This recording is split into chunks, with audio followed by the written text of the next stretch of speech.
The Kansas frontier in the 1870s was a land of opportunity and danger. The Civil War had ended less than a decade before, and settlers poured westward, hungry for land and freedom. The Osage Trail, one of the main routes across the prairie, carried countless families, traders, and dreamers toward new beginnings. But the road was unforgiving. Bandits prowled its edges, storms swept the plains, and hunger was never far behind. It was along this trail, near the small town of Cherryvale, that a family calling themselves the Benders built a modest inn and store. They were German immigrants, quiet and private, but to travelers they appeared like a blessing.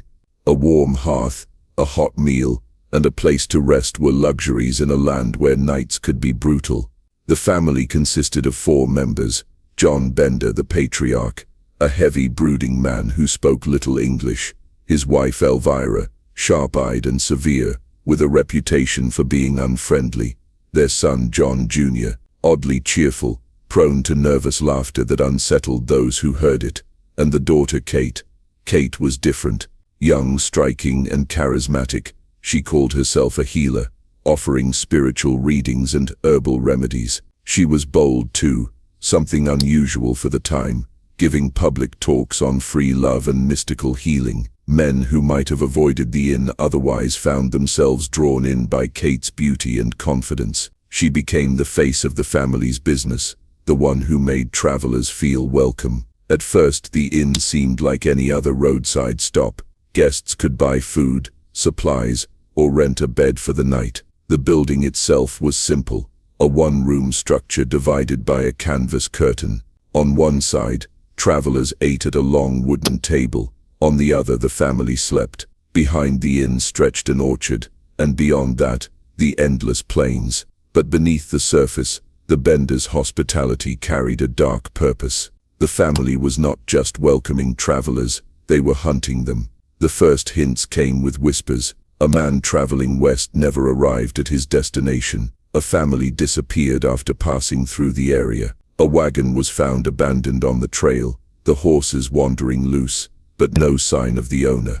In those days, disappearances weren't uncommon, and many were blamed on bandits or harsh conditions. Few suspected the quiet German family running their little inn, yet neighbors noticed strange things. The Benders rarely mingled with the community, and when they did, they seemed uneasy, as though hiding something. Kate, with her charm and fearless demeanor, often distracted from the family's coldness. Men spoke of her with fascination, and women eyed her with suspicion. Still, no one could have guessed the horror hidden beneath the floorboards of their inn. Even after the orchard was leveled and the inn dismantled, the bloody Benders' story refused to fade. For locals, the land itself seemed scarred. Farmers swore their horses balked near the spot where the inn once stood, refusing to cross the ground.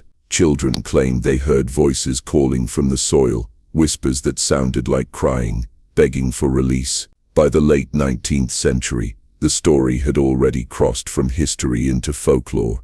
The Osage Trail became known as the Road of Ghosts. Travelers who passed Cherryvale said they saw lantern lights moving among the trees where no one lived. Some told of a woman in a shawl who appeared in the road, waving for them to stop. When wagons slowed, she vanished into the night air. Others claimed they saw the entire family, 4 figures standing in the distance, watching silently before melting into the darkness. The orchard itself became a place of dares. Teenagers in the 1880s dared one another to camp there, only to flee at the sound of phantom digging. One boy claimed he saw Kate Bender herself kneeling over a mound, her hands covered in dirt, her eyes glowing faintly in the moonlight. By the early 20th century, ghost hunters began to seek the site. Local legends insisted the land was cursed, that no crop would ever grow where the inn once stood. Farmers who attempted to plow it said their blades broke on stones that weren't there, or else turned up bones too small to belong to animals. Some claimed the earth itself was restless, as though the victims buried there would not allow peace. The Benders became a cautionary tale across America. Frontier guides warned travelers to be wary of lonely inns. Preachers used the story in sermons about temptation and sin, insisting that false kindness often concealed the devil's hand. Parents told their children that if they disobeyed, the benders would come for them in the night. The family's disappearance remained the most tantalizing mystery. Each generation produced new theories. In the 1890s, 2 women arrested in Michigan were rumored to be Elvira and Kate. In 1915, an elderly man in Colorado was identified by some as John Jr. Vigilante justice was often whispered as the real end, that neighbors had captured and executed the family, then kept quiet, but no graves were ever found. The lack of resolution gave the benders a strange immortality. They became less like real people, and more like archetypes, figures of evil who could appear anywhere, on any lonely road. Their story was retold in dime novels, in pulp magazines, and in hushed conversations around campfires. Always the same image: a family waiting with smiles, a table ready with food, and an orchard ready with graves. Even today the legend lingers. Modern travelers to Kansas stop near Cherryvale to visit historical markers, snapping photos of the quiet field where the inn once stood. Some leave flowers, others leave coins, as though paying tribute to the dead still buried beneath.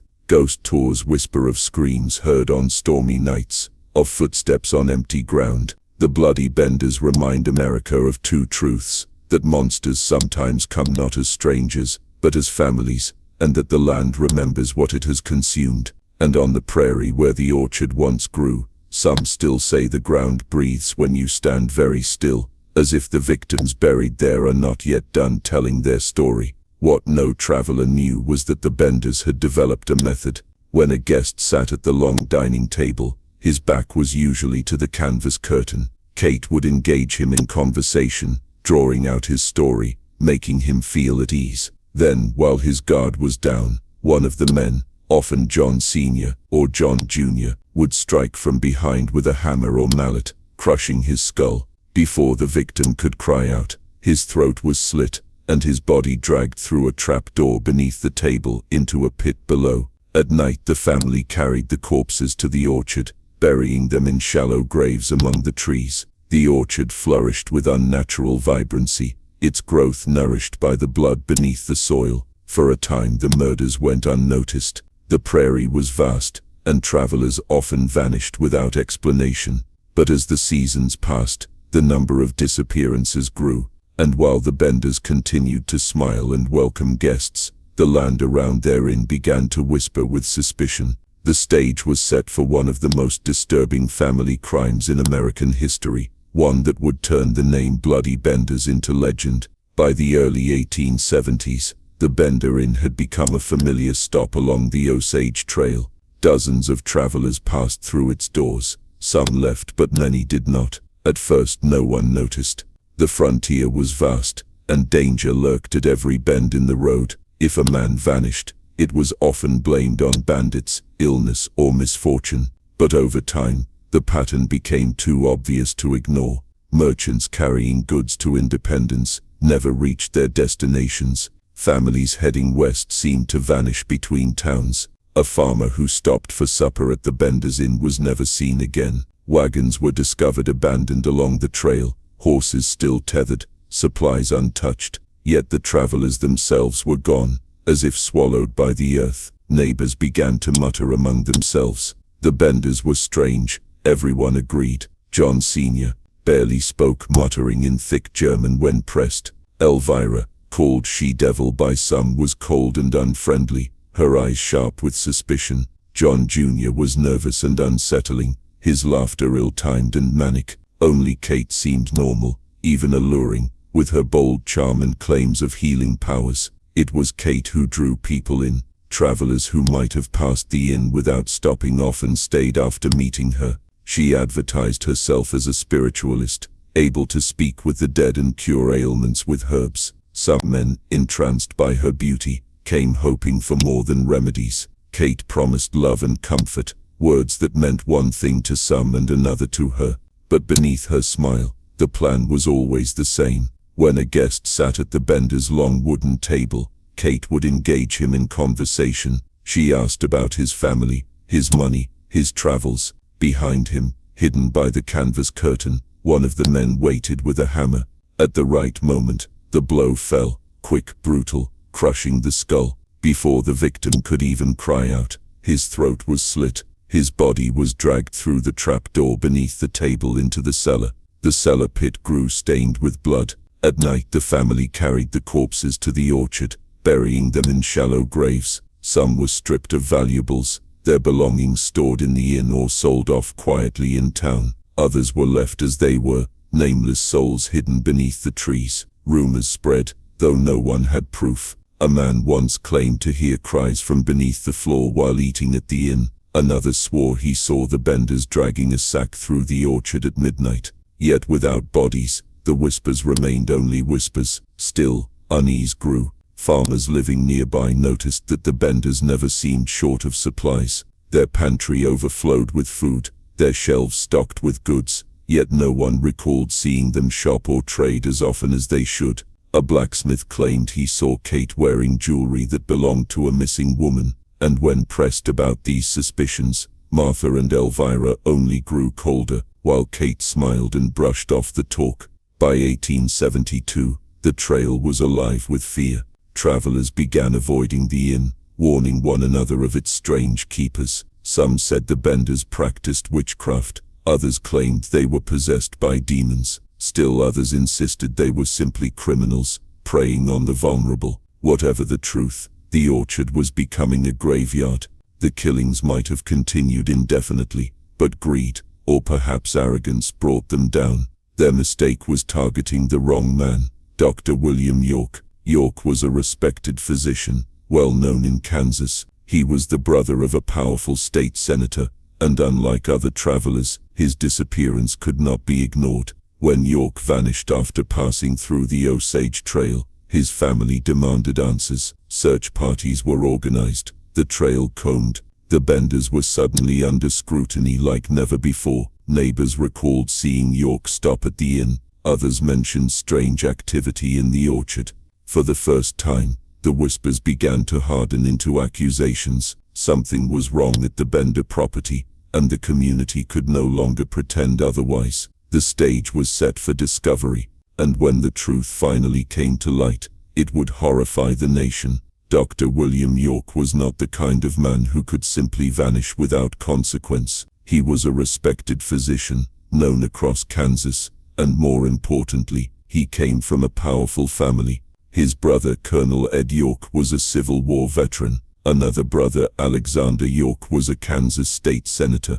When William York failed to return home after traveling the Osage Trail in the spring of 1873, alarm spread quickly. York's disappearance lit a fire that none of the Benders could have foreseen. Unlike the poor farmers or anonymous travelers who had vanished before him, York's absence demanded answers. The York family used their influence to launch a search that would sweep through the prairie, questioning everyone along the trail. The Bender Inn, sitting quietly along that lonely stretch of road, soon found itself under suspicion. Neighbors recalled seeing York pass through. Some remembered his horse and buggy stopping near the Bender property. Others muttered about strange goings-on at the inn, the sound of digging late at night, lanterns glowing in the orchard, guests who entered but were never seen leaving. Still, the Benders insisted they knew nothing. When Colonel York himself arrived with a search party, the family greeted him calmly. Kate, ever the charm, smiled sweetly,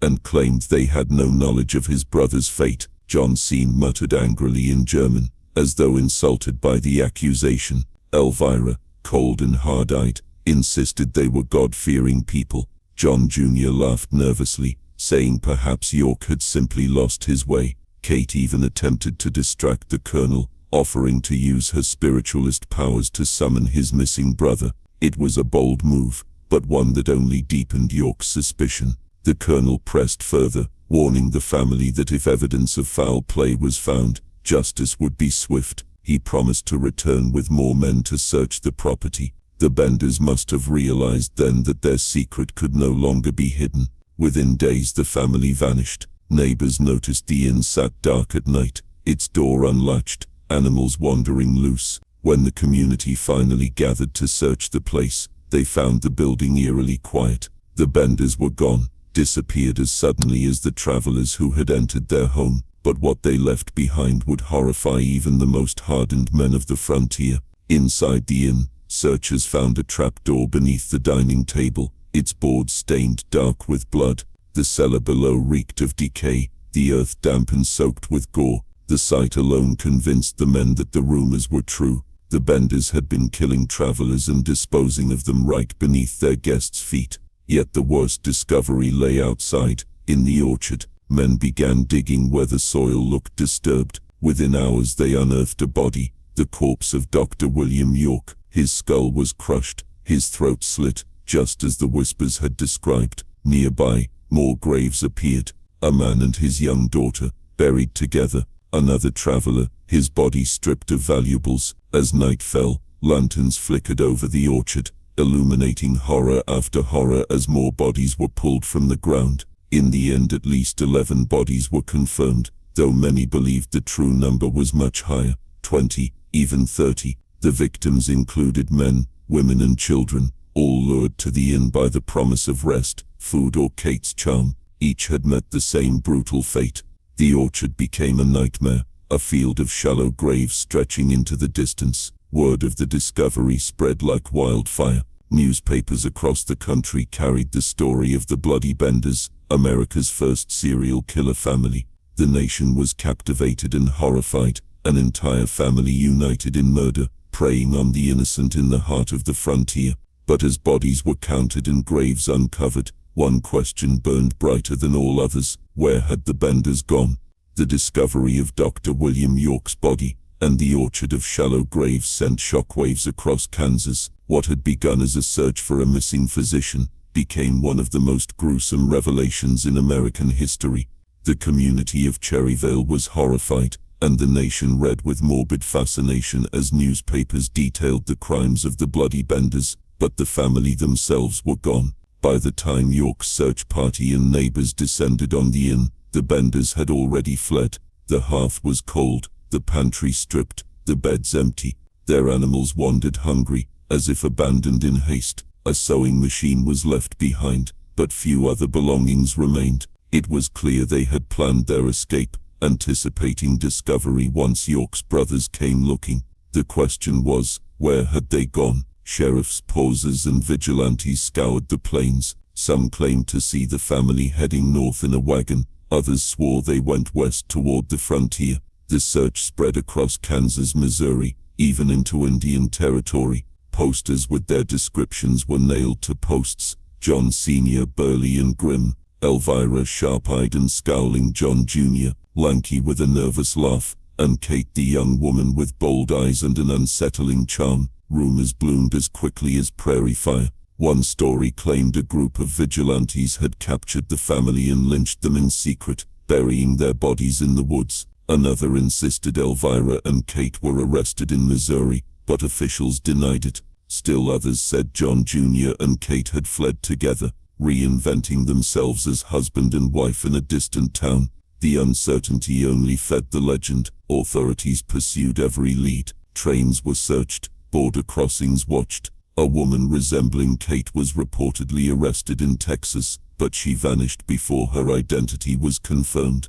In Arkansas, a pair of women suspected of being Elvira and Kate were released for lack of proof. A man thought to be John Jr. was captured in Missouri, but eyewitnesses disagreed, and he was freed. The Benders had dissolved into the frontier, swallowed by the same wilderness that had once hidden their crimes. Theories multiplied over the years. Some insisted vigilantes had indeed executed them but kept silent to avoid charges of murder. Others believed the family scattered, each member vanishing into anonymity, perhaps even continuing to kill under new names. A few whispered that Kate, with her cunning and boldness, had survived the longest, practicing her healing arts and luring new victims in some other unsuspecting town. What was undeniable was the fear their disappearance left behind. For the community of Cherryvale, the orchard became a cursed place. The graves were filled back in, but no one could look at the land the same way again. Farmers avoided it,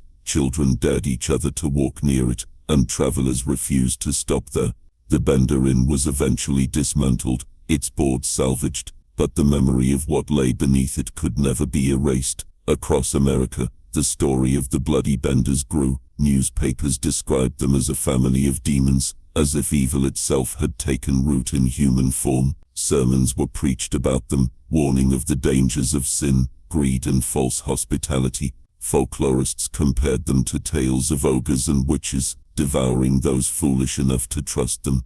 The idea that an entire family could conspire together in murder was almost unthinkable. Husbands and wives might kill, brothers might band together in crime, but a father, mother, son and daughter, acting as one, welcoming strangers, offering food and comfort, only to slaughter them. This was something darker, something that struck at the heart of trust itself. The Benders legend became folklore. Campfire tales warned travelers never to stop at lonely inns along forgotten trails. Children were told to beware of strangers who smiled too much, or families that seemed too eager to offer love. And as the years passed, the orchard of Cherryvale remained haunted in the imagination, a place where ghosts lingered beneath the soil. What became of the Benders may never be known. Perhaps they died at the hands of vigilantes. Perhaps they lived on, their faces forgotten, their names changed. Perhaps, as some whispered, they never truly left the prairie at all. What was certain was this: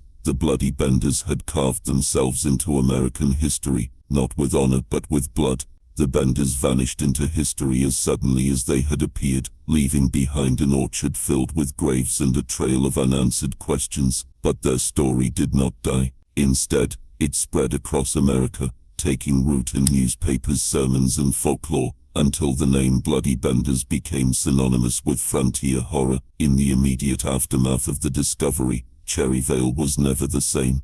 The land where the inn had stood became a place of fear and shame. Neighbors spoke in hushed tones about how close they had lived to such evil. Some admitted they had suspected the family, but said nothing. Others confessed to eating at the inn, sitting at that same table under which so many victims had been slaughtered. The horror was too close, too personal for anyone to forget. The orchard was never replanted. Farmers avoided it, as though the soil itself carried the memory of what had been buried there. Travelers no longer stopped in Cherryvale, fearful of lingering too long in a place where such crimes had occurred. For years the town carried the stain of the Benders' name. Nationally, the case ignited fascination. The press gave the story sensational coverage, embellishing the details and exaggerating the body count. Some papers claimed there were more than 20 victims, others insisted the number was closer to 30. The real count remained uncertain, but the image of the orchard filled with graves captured the imagination of the public. The idea of a family working together as killers disturbed readers deeply. It shattered assumptions about the sanctity of family bonds. Husbands killing wives, brothers killing brothers. These were crimes people could understand, however tragic. But a father, mother, son and daughter,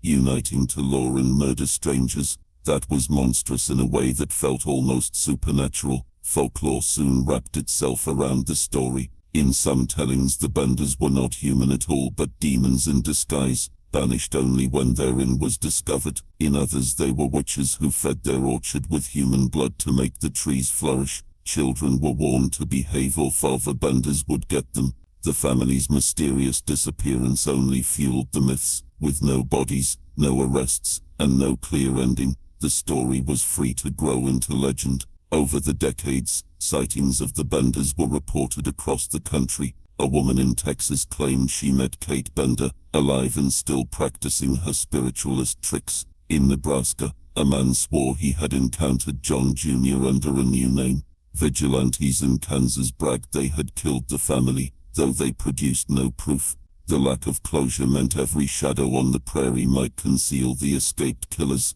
Historians later argued about what truly happened. Some believed the family split up, scattering across the frontier, perhaps even starting new families and new lives. Others maintained that local vigilantes captured and executed them, but kept silent to avoid trouble with the law. The truth has never been confirmed, leaving the Benders as one of America's enduring mysteries. Their legacy, however, is undeniable. The Bloody Benders are often called America's first serial killer family. They turned the simple act of hospitality into a weapon, using food, shelter, and false kindness as bait. They preyed on the vulnerable, lonely travelers, families with children, men carrying valuables, reminding the world that evil can hide behind the most ordinary of faces. Even today the story is told in Kansas. The site of the inn is gone, reclaimed by the prairie, but historical markers stand nearby. Ghost stories are still whispered about the orchard, with some claiming to hear hammer blows or screams on quiet nights. Tourists visit Cherryvale to stand on the ground where the inn once stood, imagining the fear that gripped the last moments of the Benders' victims. The Bloody Benders are remembered not only for their crimes but for the questions they left behind. Where did they go? Did they kill again? Were they caught and silenced? Or did they die quietly, their true story never revealed? The uncertainty makes their tale more haunting than any simple murder case. The family disappeared, but their shadow lingers, in the pages of history, in the soil of Kansas, in the minds of those who hear the story. The Bloody Benders remain. They remind us that the most terrifying monsters are not always strangers lurking in the dark. They can be a family waiting with a smile, a meal, and an orchard full of graves.